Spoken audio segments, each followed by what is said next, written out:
Afternoon.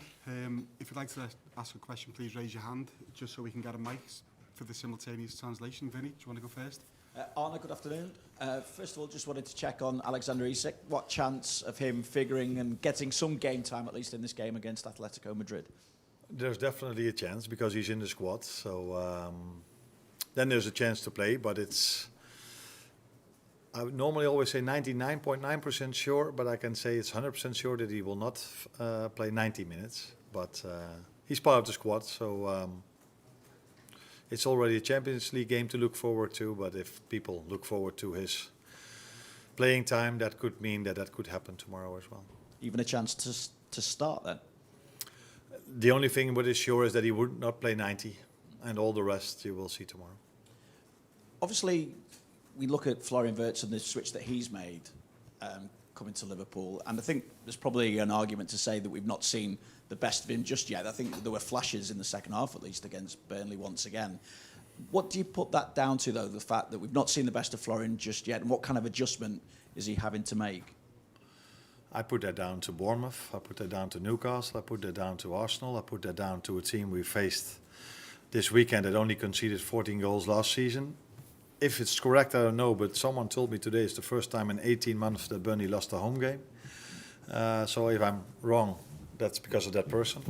But it tells you how hard it is to play these games. And which is normal, because there's so much focus on our new signings, because especially the pundits that favor not us but some other clubs in the country that cannot stop talking about 450 million. I repeat 450 million, I repeat 450 million, but they always forget the 300 million that we've sold for.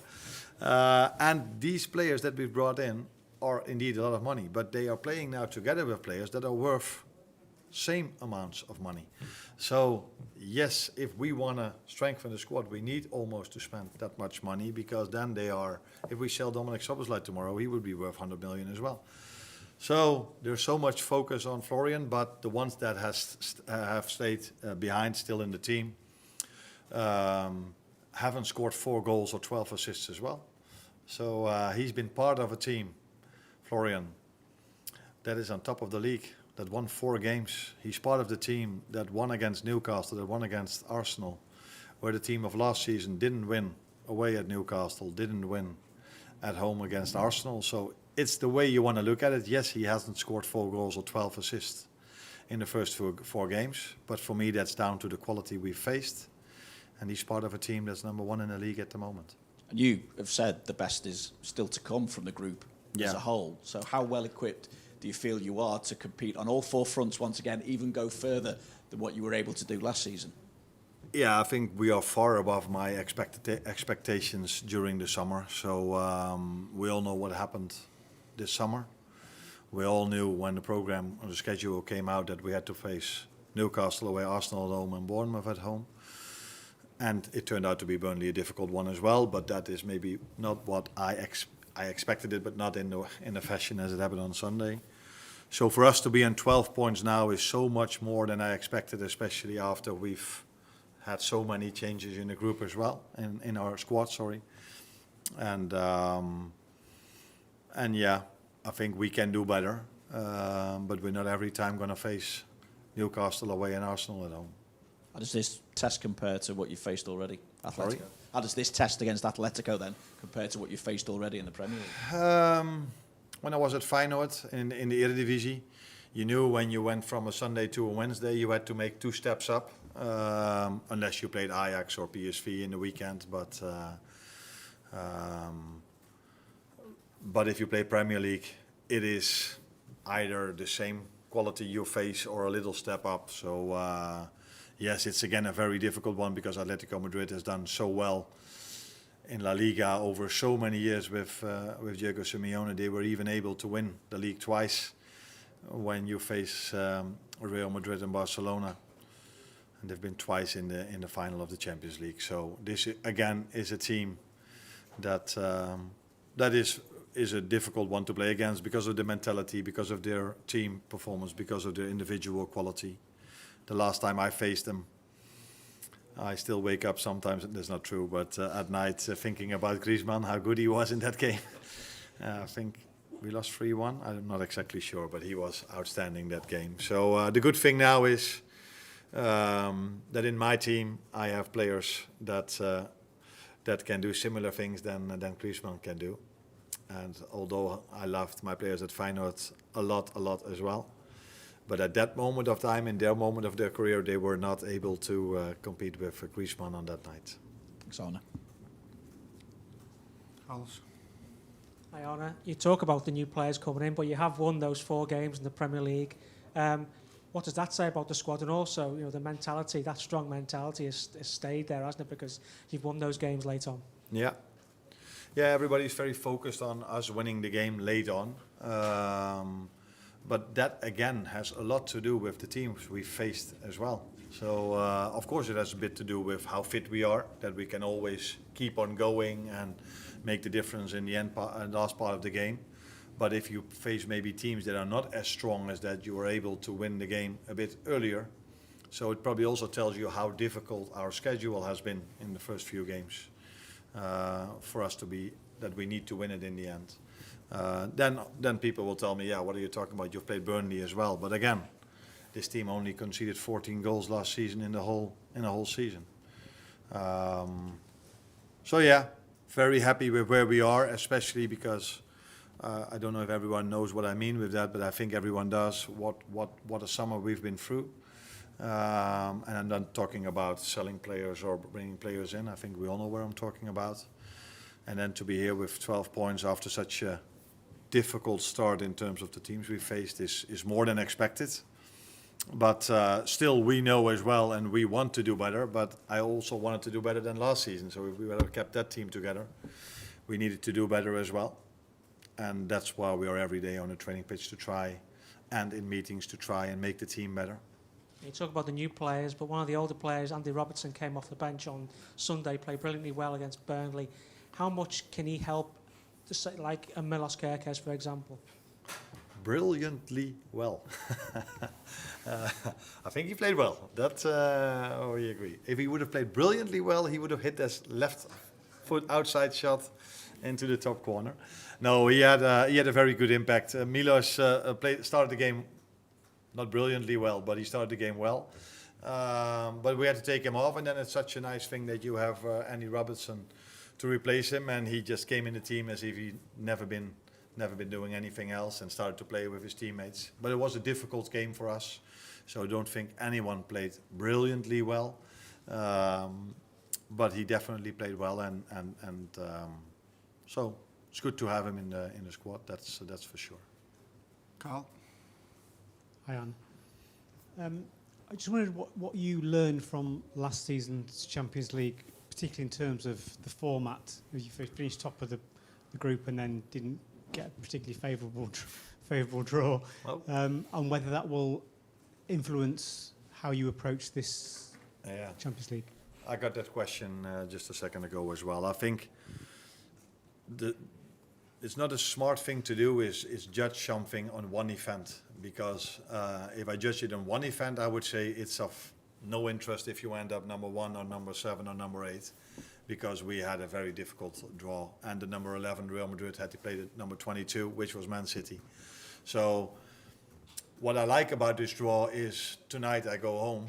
I go a little bit earlier home after this press conference, but tonight I'm in front of the television and I'm looking at which game is going to come up, because it's always going to be a nice game, because there can be a pot 1 team that plays a pot 1 team. In the past it was always pot 1 to pot 2, pot 3, pot 4. So that is the nice part of it. What I don't like about this format is that if you have NBA everywhere where you have a league table and then you play playoffs, you have a league table after everyone playing the same teams. So if you then end up number 1, then probably the number 8 is weaker than the number 5. But now there are teams that come from pot 4 that have an easier draw than teams that are on pot 1. So this whole league table doesn't give the real opinion about who's good and who isn't. So then it can happen like last season that the number 11 Real Madrid can play the number 22 Man City. And it's not like Man City did something so bad. No, they had to face a difficult draw. And it's the same like Paris Saint-Germain. If you look at the draw of Paris Saint-Germain this season, it's the same as last season. So if you ask me this question immediately after we lost Paris Saint-Germain, I would have told you, forget about the first 8 games. But now I use my brains a bit more, and I tell you, don't judge a new format on the first time. Judge it after 3 or 4 times, and then see maybe the upcoming 3 times the number 1 of the league table will have a favourable draw. But that was definitely not the situation last season. Cars past support behind you. Arne, when you think back to the second PSG game and how close it was, does the fact that they went on to win the tournament give you a boost in a way, or does it frustrate you? A bit of both, maybe. Because we were so close. I think it wasn't that I said it, but I think Luis Enrique said before, when he said here, he said the team that's going to win this playoff is going to win the tournament. And he was right. Not to say that it would have happened with us as well, but in the end he was right. So it tells you that we were a team, we were the only team that could bring them to extra time and the only team that could bring them to penalties. So it was a frustration to lose it with penalties. It also, if you are out, at least that's what I have. If I'm out, I prefer to go out against the team that wins it in the end, because that tells you if you can bring them so far.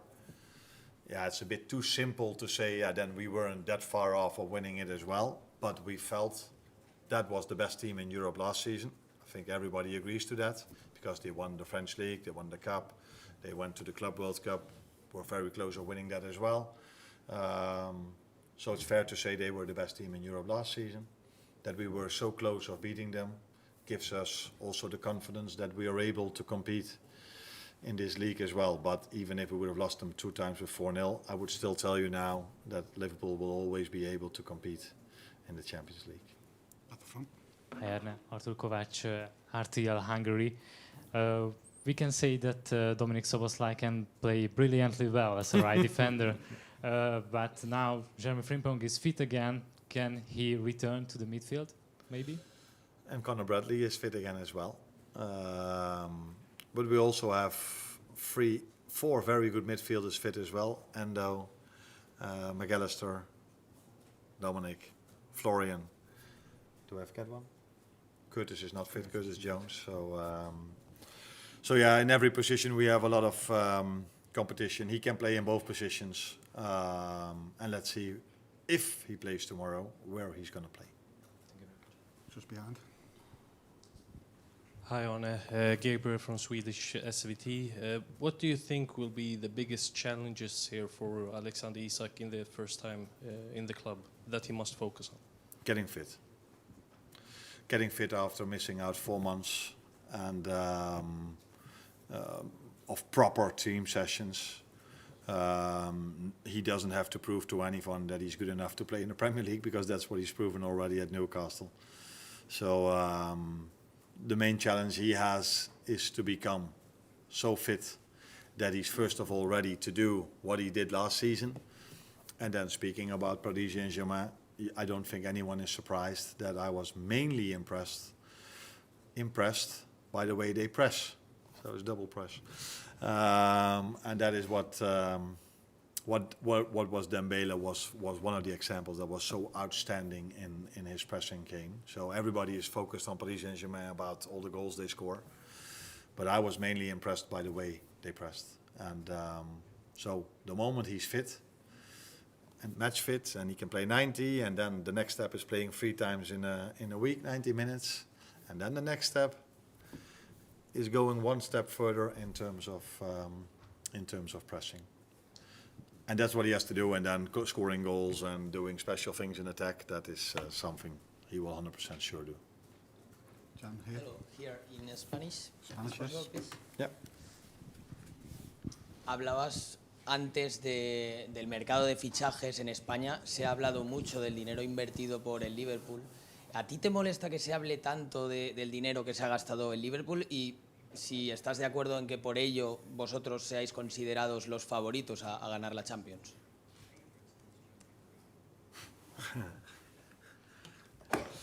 He's been listening to a lot of talk sports because he was saying that we spent so much money